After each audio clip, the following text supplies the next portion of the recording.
generaciones están tomando lugar ya.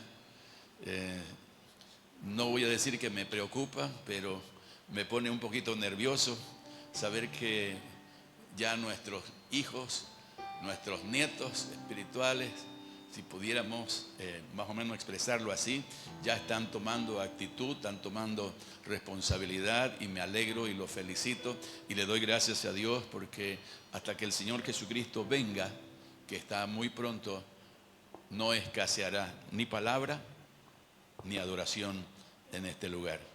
Y donde estemos 2 o 3 reunidos en su nombre, ahí pues descenderá su presencia y seguirá pues manifestándose su gloria, su gracia y su amor para con nosotros. Amén. Salúdelo a su hermano que está a su lado con la paz de Dios. Que esa gracia pues nunca escasee en ninguno de nosotros. Amén.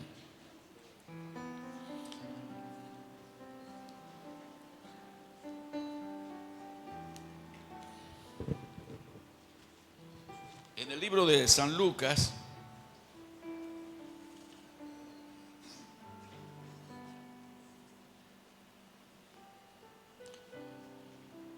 hay una narrativa demasiado interesante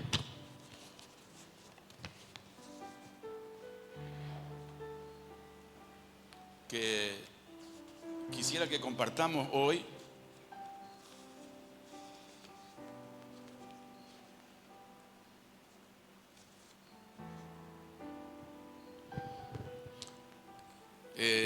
El hermano que nos antecedió en la lectura de la palabra, pues leyó una porción que está en el Evangelio de San Lucas, que es parte de ese relato del advenimiento del Señor Jesucristo, con todos los detalles y caracteres de su llegada. Pero para ir a la palabra, me gustaría leer solamente 2 versos del capítulo 2, el verso 10 y 11, que dicen: pero el ángel les dijo, no temáis, porque he aquí os doy nuevas de grande gozo, que serán para todo el pueblo, que os ha nacido hoy en la ciudad de David un Salvador, que es Cristo el Señor.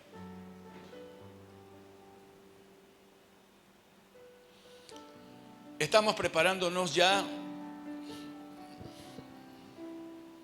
2, 3 días más. Estaremos festejando juntamente con todos los que de alguna manera tienen algo de comprensión y afecto por este personaje que nos fue enviado. Como pastores declaramos que ha sido el mejor regalo que pudo recibir esta raza humana. La Navidad es una fiesta demasiado importante dentro de los principios religiosos. Desde pequeños nos ha gustado festejar, pero hemos festejado porque ha sido una fiesta que de alguna manera como que aún a los que tienen el corazón empedernalizado, empedrado, se logra que se sensibilice un poco.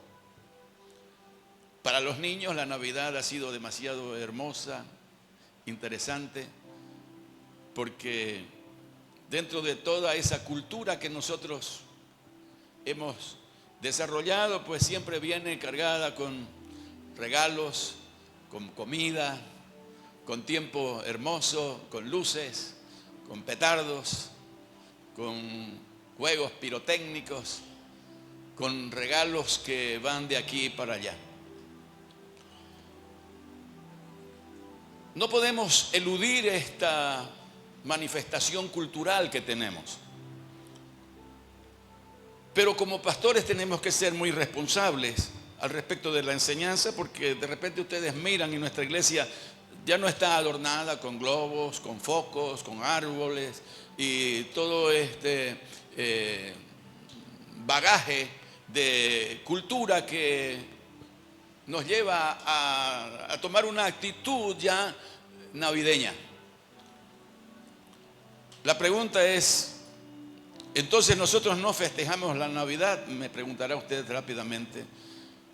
Yo quisiera decirle que sí debemos festejar esa Navidad, pero debemos festejarla bajo el principio y bajo la proyección que Dios tuvo de enviar a su Hijo unigénito para que venga y tome un lugar, tome una posición y pueda desarrollar pues, el proyecto y el plan de salvataje para una humanidad que estaba perdida, para una humanidad que había pues desarrollado la corrupción y el pecado a tal nivel que ya era insostenible. Pero el amor de Dios, el amor de ese Padre, pues se desarrolla y el plan salvífico se elabora bajo el proyecto de enviar, cuando se cumpla el tiempo, de enviar a su Hijo para que nazca en forma humana, para que tome las mismas cualidades y condiciones de un hombre como usted y como yo, para que pueda sentir y saber exactamente lo mismo que nosotros sentimos. Así que vino y tomó ese lugar, no solamente como el Salvador, sino también como el sacerdote que vendría a interceder con amor y con fidelidad para cada uno de nosotros, y no solamente intercediendo, sino que luego poniéndose en el lugar para poderse ofrecer como el sacrificio vivo, que sería pues el único que podría satisfacer las demandas de santidad del Padre, para que el proyecto de salvación de esta tierra que había sido ya pues dañada y afectada por el diablo pueda volver a retornar a ese sitial que le corresponde a cada hijo de Dios. Entonces, bajo esa perspectiva, podemos hacer una reseña histórica rápida de cómo el mundo ve la Navidad. El mundo ve la Navidad desde una perspectiva de satisfacer sencillamente nuestros deseos y de calmar de alguna manera nuestra ansiedad espiritual. Así que para estas fiestas tratamos de juntarnos, tratamos de comer, tratamos de adquirir algunas cosas para compartir. Pero déjeme decirle que bajo esa perspectiva mundana, la Navidad, que fue encasillada bajo una culturización en el tiempo de uno de esos gobernantes que hubieron, llamado Constantino, pues se adicionó a esa fiesta de Saturnalias, que era el 25 de diciembre, la fecha cuando se festejaba el nacimiento del dios Sol, en el cual pues en esas Saturnalias se hacía una comida pública donde participaban todas las autoridades y el César, y luego pues se compartían regalos y luego se le daba rienda suelta para que todo el mundo haga lo que desee, y se bajaban los niveles de moralidad. El sistema religioso adiciona y plasma para tratar de cubrir ese tipo de festividad pagana con una fiesta navideña. No está en mí en ningún momento tratar de discrepar con todo lo que ha sucedido, porque entiendo y creo que todo lo que sucede está permitido por Dios. Pero lo importante es que en la medida que nosotros tengamos conocimiento y revelación de los principios del reino de Dios, en esa medida también se nos revelará y se nos dará pues la responsabilidad de poder vivir, guiar, enseñar a los nuestros. La Navidad es importante porque es el día en que Dios decidió enviar a su Hijo como el mejor regalo. Ese regalo maravilloso que nosotros debemos no solamente conocer, sino debemos permitirle que Él entre en nuestros corazones y en nuestras vidas. Y al estar en nuestros corazones y en nuestras vidas, estará en nuestros hogares. Y si está en nuestros hogares, estará en nuestros barrios, estará en nuestro país. Y de esa manera nosotros trataremos de influenciar a este mundo saturnalizado, que si bien tiene la figura de la llegada del Mesías, del Dios con nosotros, todavía se siguen practicando los otros ingredientes de una Saturnalia. Declararles que sin Cristo no hay Navidad. Sin Cristo no hay Navidad. Se podrán llevar los regalos, se podrán llevar el chancho al horno, se podrán llevar el pavo, se podrán llevar los cohetes, se podrán llevar pues los juegos pirotécnicos, el vino, la champaña, pero sin Cristo no hay Navidad.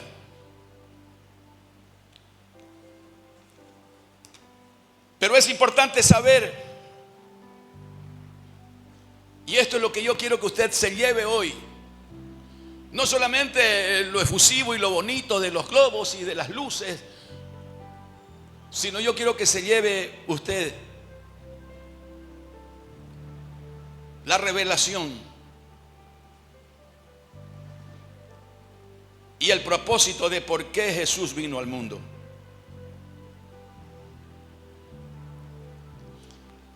Si me pueden ayudar los hermanos de allí con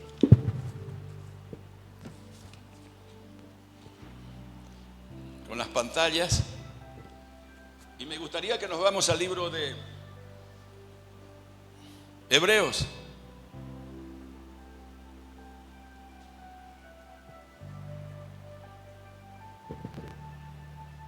Capítulo 2, verso 4, 14 al 18.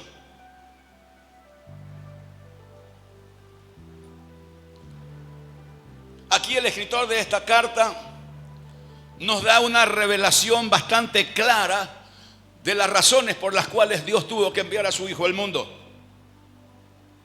De por qué Dios envió a ese Emmanuel, que es Dios con nosotros, a ese Yeshua. Entonces dice así: así que por cuanto los hijos participaron de carne y sangre, Él también participó de lo mismo, para destruir por medio de la muerte al que tenía el imperio de la muerte. ¿Para qué vino el Señor Jesucristo? ¿Para qué fue enviado el Mesías? Había una razón. En este planeta había grandes problemas. Y había alguien que se había erguido y se había levantado como el que tenía el imperio y el poder de matar y destruir y saltear, como dice la palabra de Dios. Entonces era necesario que pueda venir el Mesías, el Dios con nosotros, el Emmanuel, a destruir las obras del diablo y liberar a los que por el temor de la muerte estaban durante la vida sujetos a servidumbre.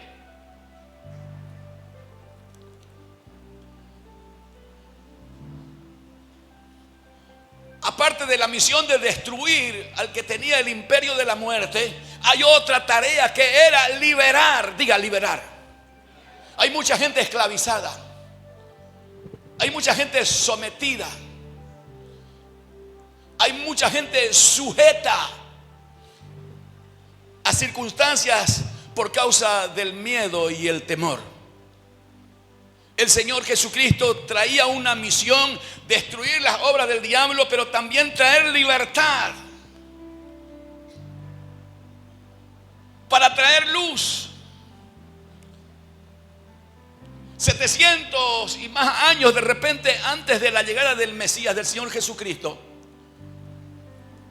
el profeta Isaías declara y dijo: y el pueblo que andaba en tinieblas vio gran luz. El Mesías iba a traer luz a nuestra mente, a nuestra vida, a nuestros corazones. Porque las tinieblas y las sombras de muerte habían sometido al pueblo a un estado de temor y de miedo. Así que vino para traer libertad, para dar libertad a todos los medrosos, a todos los miedosos, que durante toda su vida habían estado sujetos a servidumbre. Diga: yo soy libre. El Señor Jesucristo me ha hecho libre. Y este temor y este miedo no solamente es por las cosas que puedan suceder por afuera. Es el temor de las circunstancias en las cuales nosotros vivimos. Es el temor a una enfermedad, es el temor a un cáncer, es el temor a la muerte, es el temor a todo lo que viene y nosotros no tenemos dominio sobre él. Es de todo esto que el Señor Jesucristo ha venido para libertarnos de nuestros temores, de nuestros miedos.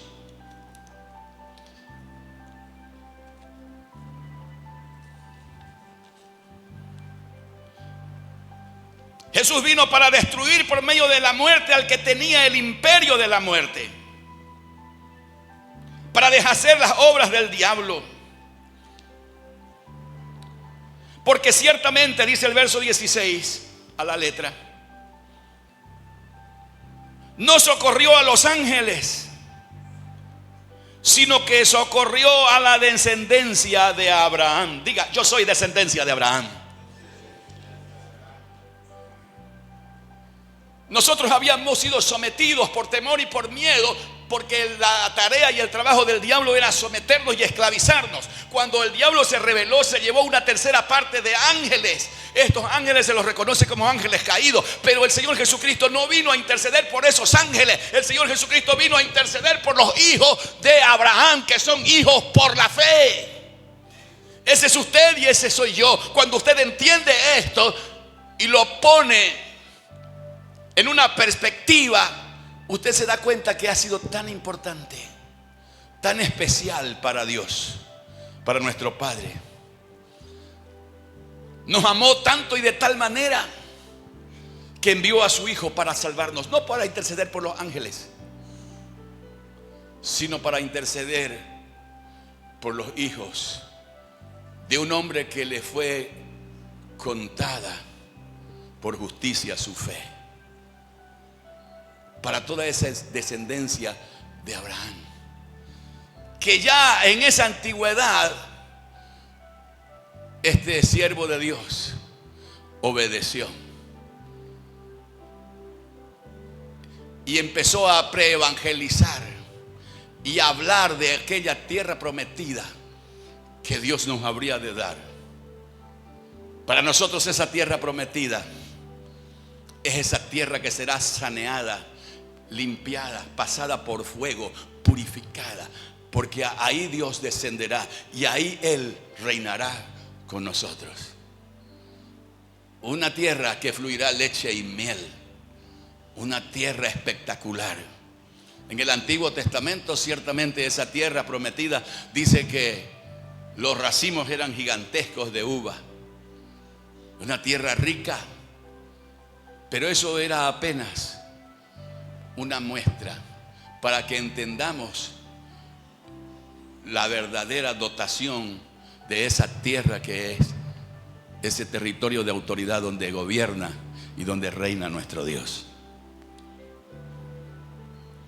Verso 17: por lo cual debía ser en todo semejante a sus hermanos. Ya nos llama hermanos. El Señor Jesucristo nos llama hermanos. Y nosotros somos también hijos del Padre por fe. Para venir a ser misericordioso y fiel sumo sacerdote en lo que a Dios se refiere, para llevar a cabo el trabajo magnífico de expiar los pecados del pueblo. ¿Para qué vino el Señor Jesucristo? Para deshacer las obras del diablo, para liberarnos de la opresión, para deshacer las obras del diablo, para ser ese fiel y sumo sacerdote y para expiar nuestros pecados. O sea que la Navidad no es tan solamente la fiestita y la comida y yo quiero esto y el regalo y no está mal si usted tiene y da. Pero lo importante es que usted tenga el verdadero concepto de la Navidad, del advenimiento, de la llegada, del regalo que el Padre hizo para liberarnos. Cuando usted entienda esto, entonces celebrará una Navidad diferente. No es verificar cuál de los arbolitos está mejor decorado, o cuál arbolito es más grande, o quién tiene más focos o menos focos. El detalle es que usted entienda el propósito por el cual el Señor Jesucristo vino. El Señor Jesucristo vino para revelar al Padre, para que el pueblo entienda que ese amor del Padre es de tal manera que no escatimonia a su propio Hijo, para revelar el corazón del Padre,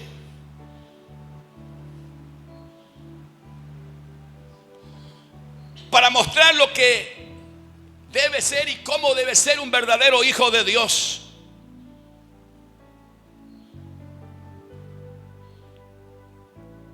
Él vino para hacer un sacrificio por los pecados.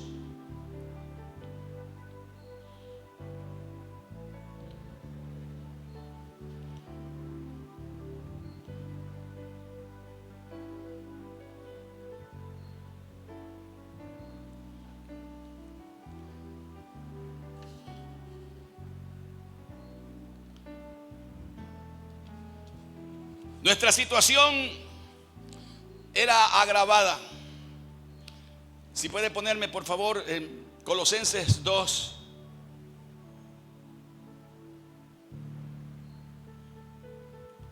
Del 13 al 15.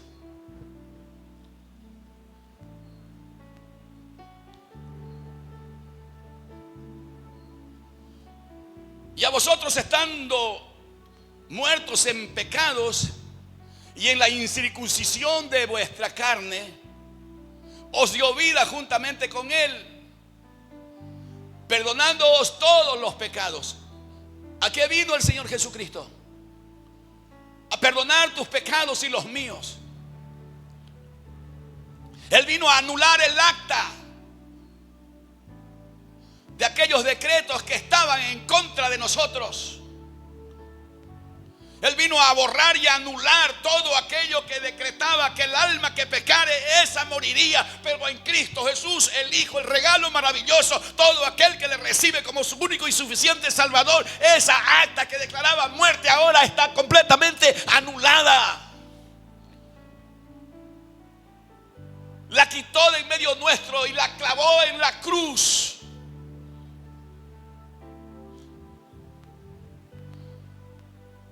Y concluye despojando a los principados y a las potestades, los exhibió públicamente, triunfando sobre ellos en la cruz. Nuestro recordatorio, nuestra fiesta, nuestro gozo, nuestro regocijo, nuestra alegría, nuestra fiesta que debemos celebrar como participantes de esa gracia maravillosa que hemos recibido. Celebremos la Navidad, pero celebrémosla con conocimiento de causa, entendiendo la razón y los motivos de esta fiesta.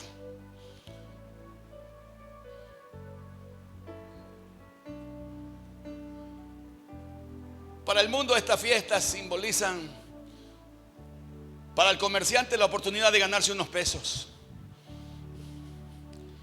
Para aquel pobre trabajador es el momento en que se le aprieta más la billetera, porque la cultura nos dice que hay que regalar algo a alguien y hay que comprar por lo menos un pollito, un chancho o un pavo. Hay que conseguir la champaña para los que tienen mayor nivel, o la sidra. Hay que preparar la comida, los invitados, la familia, reunirse, y todos terminan borrachos, celebrando una fiesta que no la entendieron, que más se parece a la Saturnalia que verdaderamente a el regocijo de recordar el nacimiento de aquel que vino a borrar tu culpa, a exhibir públicamente su triunfo sobre las potestades y sobre los principados, para anular el acta que te hacía un reo rematado de muerte. Para eso vino el Señor Jesucristo, para deshacer las obras del diablo.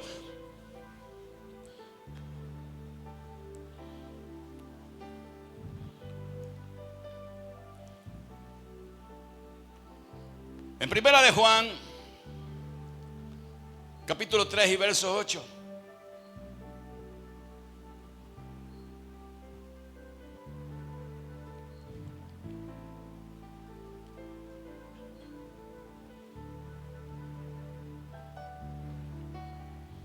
Ahí vamos a entender el por qué vino el Señor Jesucristo. El que practica el pecado es el diablo. A ver, míreme. A ver, recree su vista un poquito. El que practica el pecado es del diablo. Porque el diablo peca desde el principio. La naturaleza del diablo es pecar, es transgredir la ley. Pero para esto apareció el Hijo de Dios. Para eso vino el Señor Jesucristo, para deshacer las obras del diablo. ¿Para qué vino el Señor Jesucristo? Para deshacer las obras del diablo.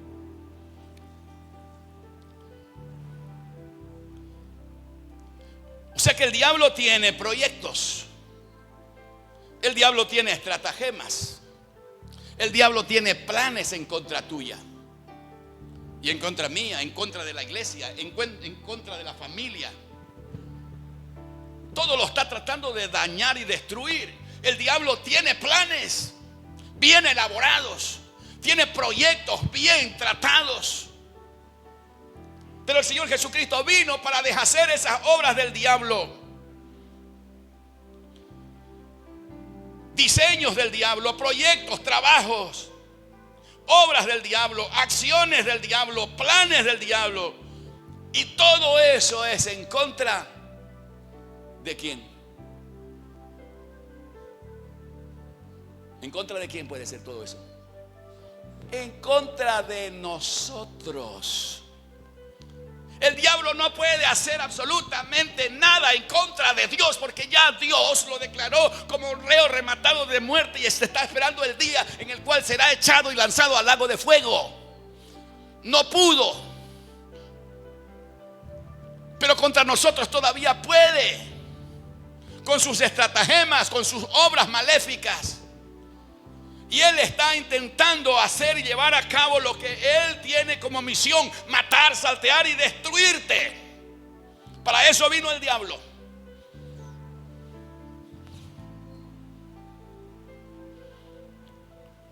Pero yo he venido, dijo Cristo, para que tengan vida y vida en abundancia.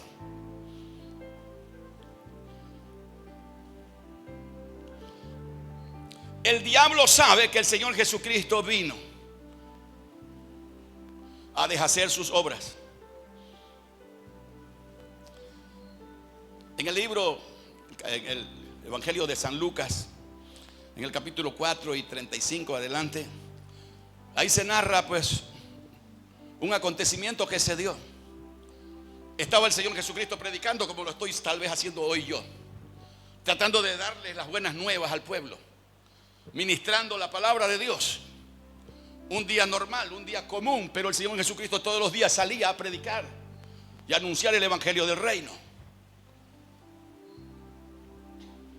Y mientras él predicaba, se levantó alguien tomado por un demonio.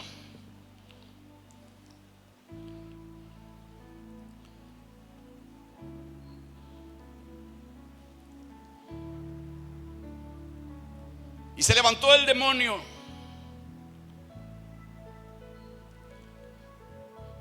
Y hizo una declaración. Y dijo: sabemos quién eres. Tú eres el Hijo de Dios que ha venido para destruirnos. El Señor Jesucristo vino para deshacer las obras del diablo. Si el Señor Jesucristo está en ti, el diablo no podrá hacer absolutamente nada en contra tuya. Porque ellos saben que donde está el Señor Jesucristo está la libertad, está la vida. Y la muerte y la vida no pueden coexistir juntos. Ya el Señor Jesucristo, ministrando en aquellos días que le tocó hacer este trabajo, iba caminando con sus discípulos y se encontró con un cortejo fúnebre. En este cortejo fúnebre, pues obviamente traían un muerto, o como decíamos antes, un muertillo, decíamos.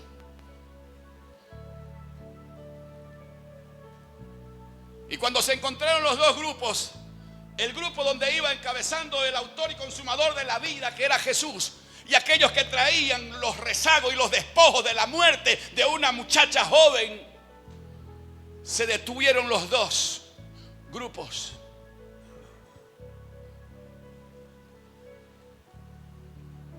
Y la muerte no prevaleció sobre la vida.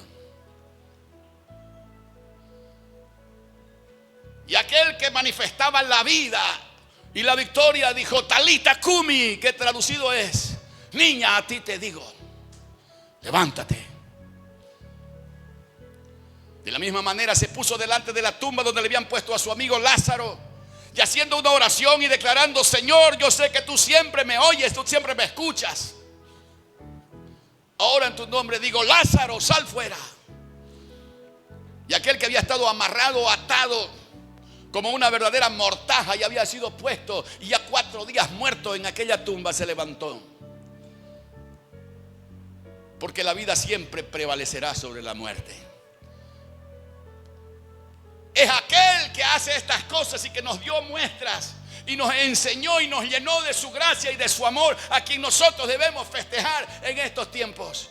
Pero pastor, dígame, ya hay las confrontaciones, que unos dicen que fue el 25 de diciembre, otros dicen que ha sido otra fecha. En la Biblia no muestra fecha. El que la estudia puede tener alguna idea. Algunos dicen que fue más o menos por septiembre. Pero si Dios haya querido tener una fecha de su nacimiento, nos la haya dejado clara y escrita.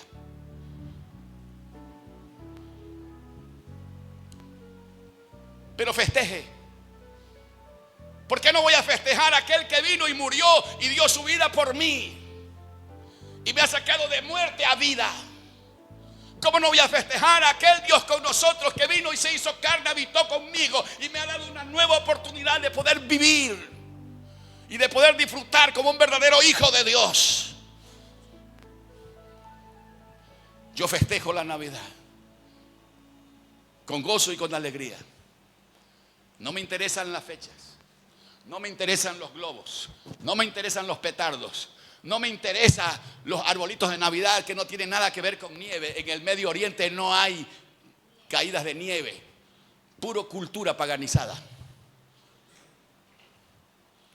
Recuerdo las tarjetitas que cuando dábamos un versículo de memoria nos regalaban para Navidad. Y eran unas tarjetas bellísimas y hermosas. Cuando tuve la oportunidad de estar en Estados Unidos, vi las casas exactamente iguales a las de las tarjetas esas. Puro nieve y las casitas bien así hechas medias de madera y puro pino. Pero allá en Belén no hay pinos. Pura cultura mimetizada. Y en esa cultura Todavía estamos enseñándole a nuestros niños que el que da los regalos ni siquiera ya es Dios, sino es el Papá Noel. Pero si usted lo entiende, hay una verdad en eso. El que te da los regalos, hijo, es Papá Noel. El que compra los regalos es Papá Noel.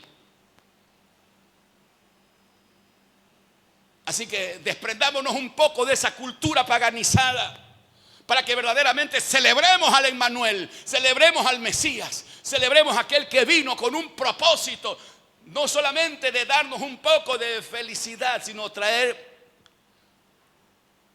gozo y paz.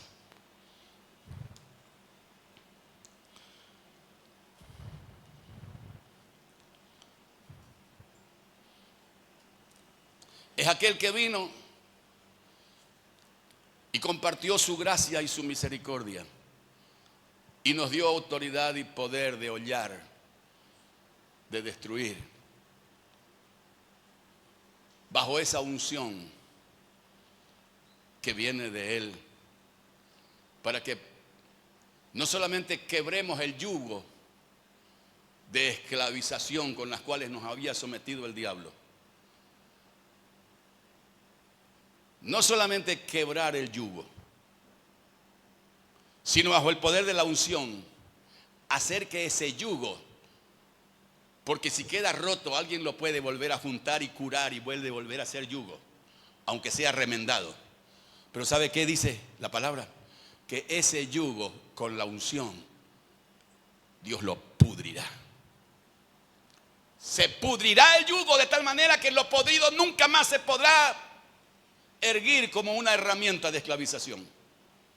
A esos niveles vino el Señor Jesucristo, destruyendo las obras del diablo.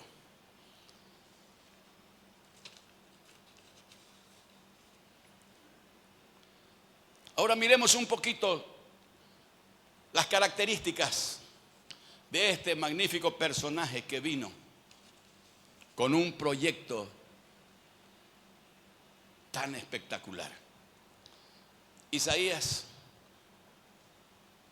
capítulo 9. Miremos primeramente el verso 2. Aquí están las cualidades de cómo estaba el pueblo. El pueblo caminaba en tinieblas. El diablo nos había apagado la luz.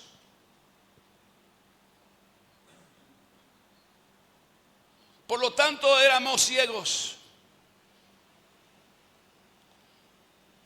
pobres, miserables y desnudos, dice la revelación en Apocalipsis. Pobre, miserable, ciego, desnudo, incapacitado.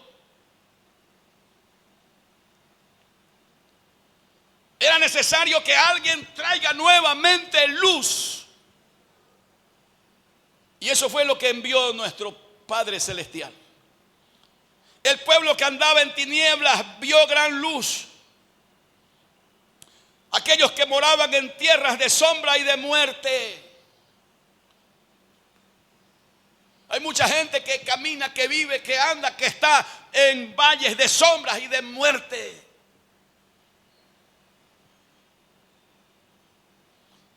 Él nos promete estar con nosotros, así se lo declaró al salmista. Aunque andes en valles de sombras y de muerte, Él estará con nosotros, porque su vara y su cayado nos infundirá aliento de vida. Así que no importa si estuvimos en algún tiempo viviendo en tinieblas, en esta Navidad nos tiene que resplandecer la verdadera luz de Cristo. Despierta tú que duermes y te alumbrará la luz de Cristo. Hoy nos tiene que resplandecer en nuestras vidas la figura de aquel héroe aquel que llegó como un bebé.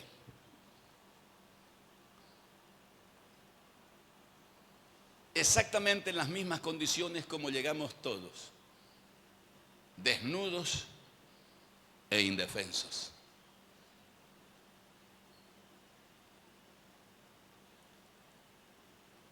La narrativa y la historia habla de que Augusto César declaró, hizo un edicto de que tenían que ir todos a hacer un censo, a hacer un empadronamiento, todos a los lugares de origen donde habían nacido. Entonces José y María, con María ya bastante agrandada la barriga, les tocó hacer este viaje. Y se fueron de Nazaret, hasta el pueblito de Belén, de donde eran ellos, porque ellos eran descendientes de la casa de David. Así que se fueron, y en todo ese trayecto de camino se le ablandó la barriga pues a María, y también se cumplieron los días. Y llegando al pueblito buscaron un lugar, un sitio donde poder albergarse. En ese tiempo los hoteles eran más sencillos, tal vez más simples. Les llamaban mesón. Y fueron y buscaron en los mesones, o el mesón, o el único que habría seguramente, y ya estaba lleno. Y no había más dónde. Fíjese lo que produce la Navidad: indiferencia. Una pareja necesitada de poder tener alguno, y por lo menos lo más esencial para poder traer la vida del Hijo de Dios. Pero no se encontró lugar. Y en algún momento dijo: lo único que nos queda pues es un pesebre que hay ahí. Y como no había más, lo tuvieron que aceptar. Hay algunos que dicen que José y María eran tan pobres que no pudieron. No, no creo que haya sido así. Si fueron y propusieron pagar un lugar en el mesón, había. No se olvide que José era un hombre trabajador. Unos dicen que era carpintero, yo creo que era un hombre que construía casas y edificios. Pero no nos detengamos en esos detalles. Lo que quiero ver que lo único que le ofrece a la llegada de este Redentor, del Salvador del mundo, lo único que le ofrece el mundo a ese Salvador es un pesebre. ¿Qué es lo que usted está ofreciendo a ese Salvador en estas Navidades? ¿Le va a ofrecer un pesebre o le va a ofrecer su corazón? Ábrale las puertas de su corazón. Él ahora no está bebé. Él ahora está, como dice Apocalipsis: he aquí, yo estoy a la puerta y llamo. Si alguno oye mi voz y abre la puerta, yo entraré a él y cenaré con él, y él cenará conmigo, y se establecerá una verdadera comunión. Pero ¿qué es lo que le ofreces tú ahora a ese Mesías? Los rezagos de tu fiesta y de tu chupa.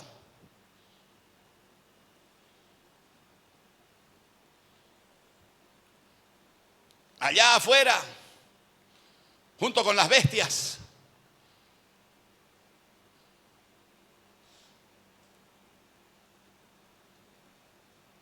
Que esta Navidad sea diferente. Que esta Navidad usted no solamente se enfoque en las cosas materiales, sino que se enfoque en el verdadero proyecto que Dios elaboró de salvataje por amor.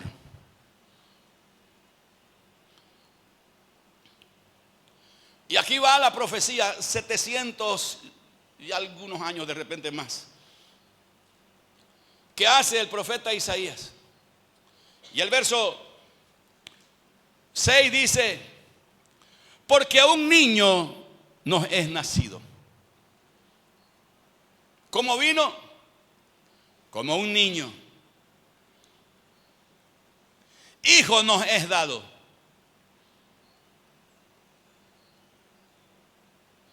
Y el principado sobre su hombro. Sobre su hombro viene la autoridad y el poder. viene cargado con todo el potencial para poder llevar a cabo el proyecto que elaboraron Él, su Padre y el Espíritu Santo, para salvarte a ti y salvarme a mí y a todos los que por fe le hemos recibido como nuestro Señor y Salvador. Y se llamará su nombre.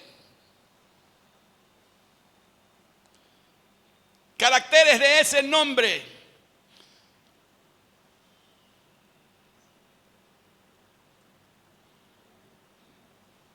admirable, consejero, Dios fuerte, Padre eterno, príncipe de paz.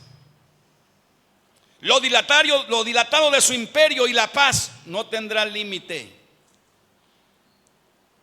Sobre el trono de David y sobre su reino, disponiéndolo y confirmándolo en juicio y en justicia, desde ahora y para siempre. El celo de Jehová, ese Jehová de los ejércitos, es el que está haciendo esto.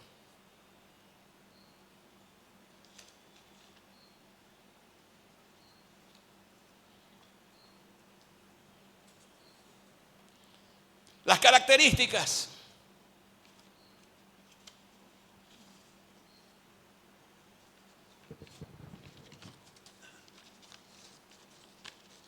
de ese niño.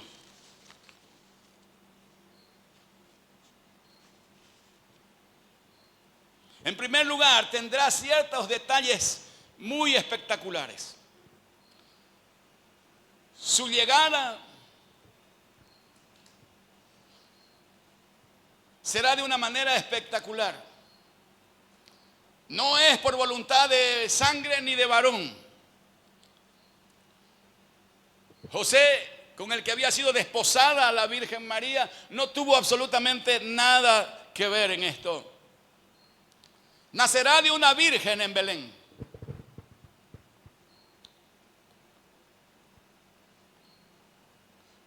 Nacerá como renuevo, como raíz en tierra seca.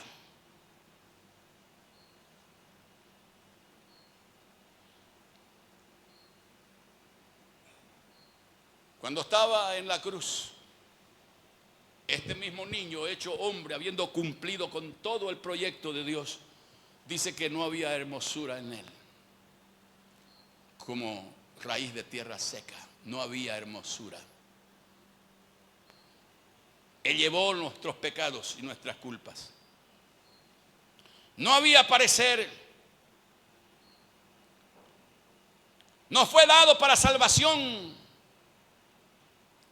para socorrer a esa descendencia de Abraham, que es pura fe.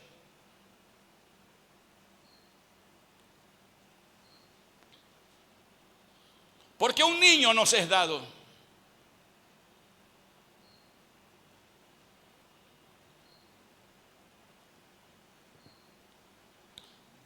Es el mayor regalo que podíamos haber recibido y que podemos recibir todavía hoy. Es la dádiva, así lo declara el apóstol Pablo.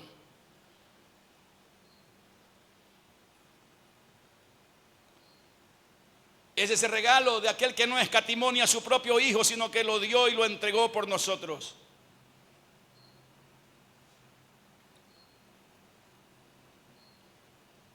El principado está sobre su hombro.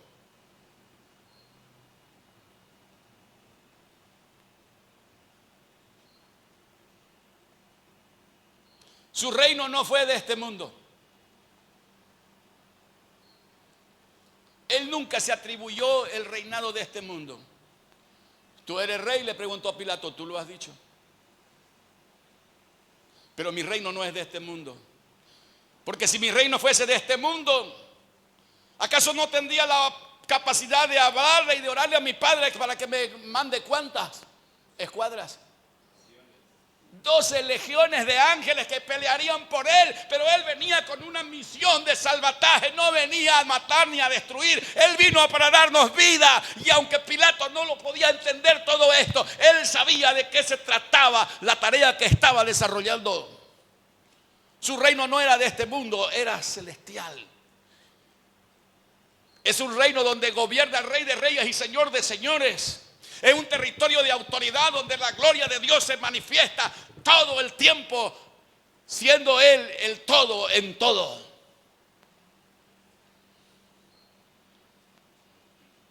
Ese principado está sobre sus hombros.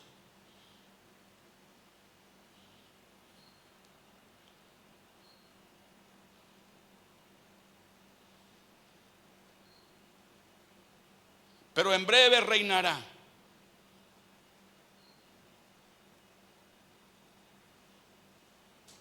En breve reinará, porque le ha sido dotado de autoridad sobre toda carne. Ya llegará el momento cuando Él volverá sin tener nada que ver ya con el pecado. Él regirá con vara de hierro.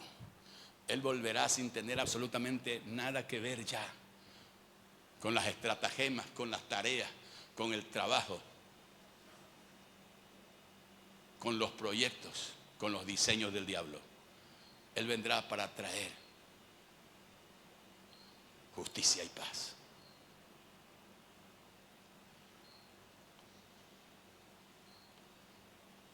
Su nombre declara que de por sí Él es admirable.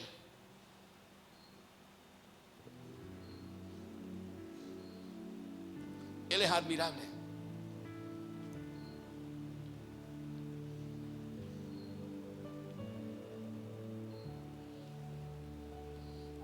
Estaba la esposa de Manoa. ¿Quién sabe quién era Manoa? Un poquito más fuerte porque está perfecta esa declaratoria. El padre de Sansón, el melenudo de la Biblia. Y un ángel en una teofanía se le revela a la esposa de Manoa y le dice que aquella mujer que no podía tener hijos, otra historia. Siempre habrán esas mujeres que no pueden concebir. Y la esposa de Manoa era una de estas. Y el ángel se le aparece y le dijo que iba a tener un hijo, que iba a ser el que iba a libertar a su pueblo. Este es un prototipo del Cristo. Luego ella le cuenta a Manoa y dice: Manoa, yo quiero conocer y quiero ver a ese ángel. Y el ángel se le revela también a Manoa y le da las instrucciones de cómo deberían criarlo a ese niño. La historia bíblica dice que le dijo el ángel que tendrían que criarlo sin cortarle el cabello, que no podía tomar nada absolutamente del fruto de la vid que esté avinagrado o con grados etílicos, que debería ser enseñado con el conocimiento de la palabra, y le da una lista de todos los requisitos que deberían tener para ese hijo que les iban a dar, que se llamaría su nombre Sansón. Entonces Manoa, cuando ya estaba por despedirse, le dice: ¿cómo te llamas? Y el ángel dice en esa teofanía, y era para mí el Señor Jesucristo: ¿por qué me preguntas mi nombre?, le dijo. Y luego le declara su nombre: mi nombre es admirable. Aquí el profeta Isaías hace memoria de ese nombre, y su nombre es admirable.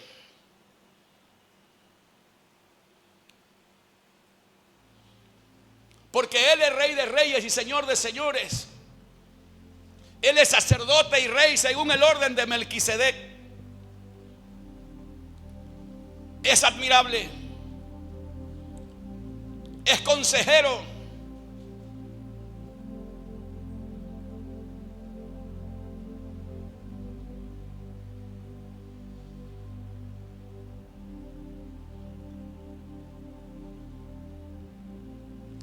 Es aquel que entiende los misterios.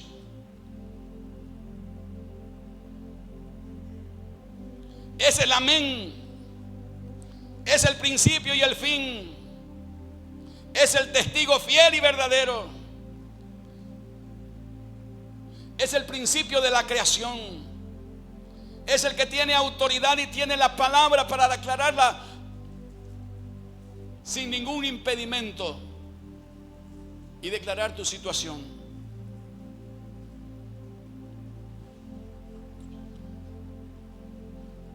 Ese Dios que es consejero, que tiene capacidad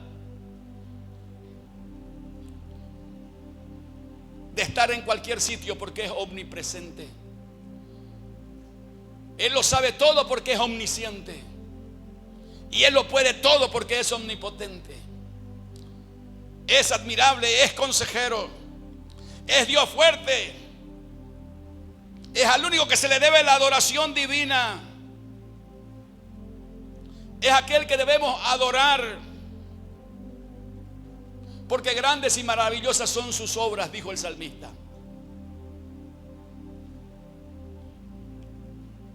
A Él le adoraremos en espíritu y en verdad. Es al único al que podemos ir, como dijeron los apóstoles. ¿A quién iremos?, le dijo Pedro, si solamente tú tienes palabras de vida eterna. Es al único que podemos ir, que tendrá las respuestas y las soluciones a nuestros problemas. Es ese Padre eterno que no tiene principio ni final,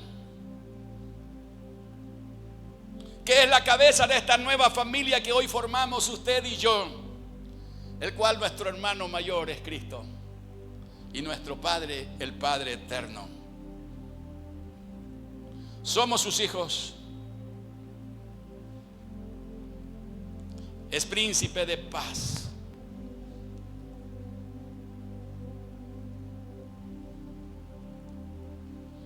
Vivimos en un mundo demasiado violento, demasiado agitado.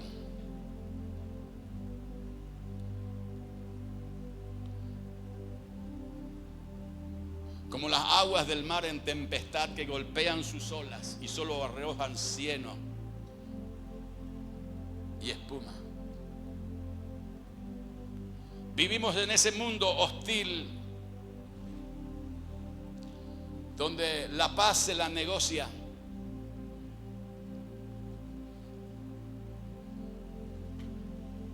Y aún teniendo la habilidad y las características y las condiciones de poder negociar la paz, todavía no se llega a ello.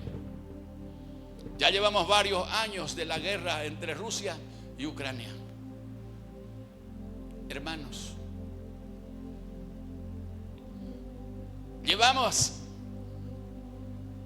desde que tengo entendimiento, las diferencias entre el pueblo de Israel con todos sus vecinos.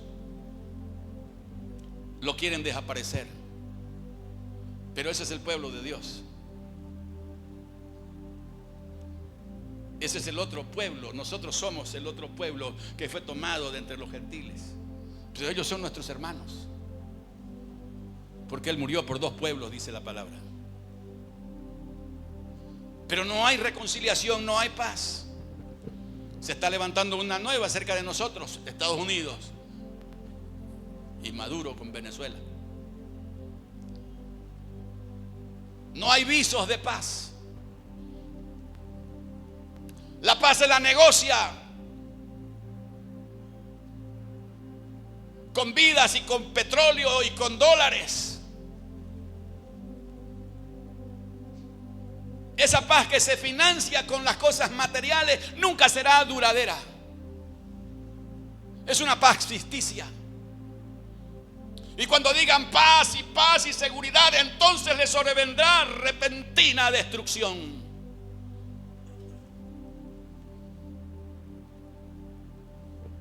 No hay paz ni seguridad. Los líderes tratarán de embaucarnos y de mentirnos y de hacernos creer que ellos pueden mantener la paz. Se levantará también el anticristo y tratará de mantener paz.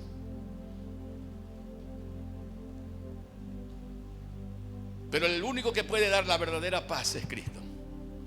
Porque la paz que Cristo ofrece y la paz que Cristo da, el mundo no la puede financiar con sus recursos porque es un regalo. Nos llegó envuelta en pañales, en un pesebre. Él es el príncipe de paz. El mundo puede rugir con su violencia y con sus guerras, pero Él puede tener paz en ti en medio de las tormentas de la vida. Él traerá paz a tu vida, a tu corazón, a tu familia. Es la paz que verdaderamente cambia las estructuras de nuestra mente. Porque nosotros somos lo que pensamos. Usted es lo que usted piensa que es de usted. Si usted piensa que es un violento, usted va a actuar como un violento. Pero si Él cambió tus estructuras y puso paz en tu mente y en tu corazón, tú serás un pacificador. Alguien que disfrutará de la paz. No importa que ruja el mundo afuera. No importa que las bombas estallen. No importa que los mares se encrespen y las olas se agiganten. No importan los tsunamis. No importan los decretos que nos suben el combustible. No importa. Si el príncipe de paz está en nuestros corazones, tendremos paz. Y esa paz es una paz verdadera. Es una paz que la podemos disfrutar.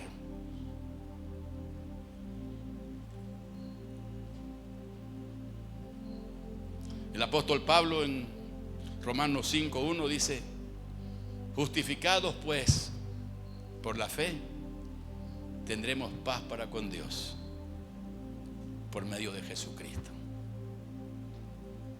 Paz con Dios y también con nuestros semejantes. Ese es el verdadero príncipe de paz. Él habla de su triunfo. Él habla de su segunda venida. Cuando Él venga, no será un mero cese de hostilidades, ni será una tregua momentánea. No traerá una tensa calma, sino que traerá paz. Era parte de su formato de saludo. Mi paz os dejo y mi paz os doy.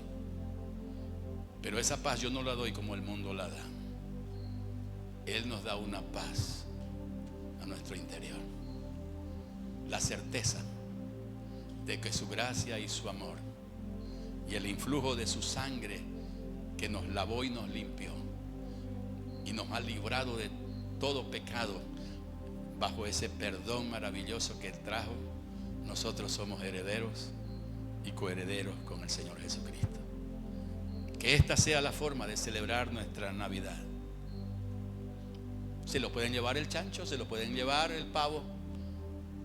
Puede no haber petardos, puede no haber regalos, pero si el verdadero regalo está en nuestros corazones, esta será una maravillosa Navidad.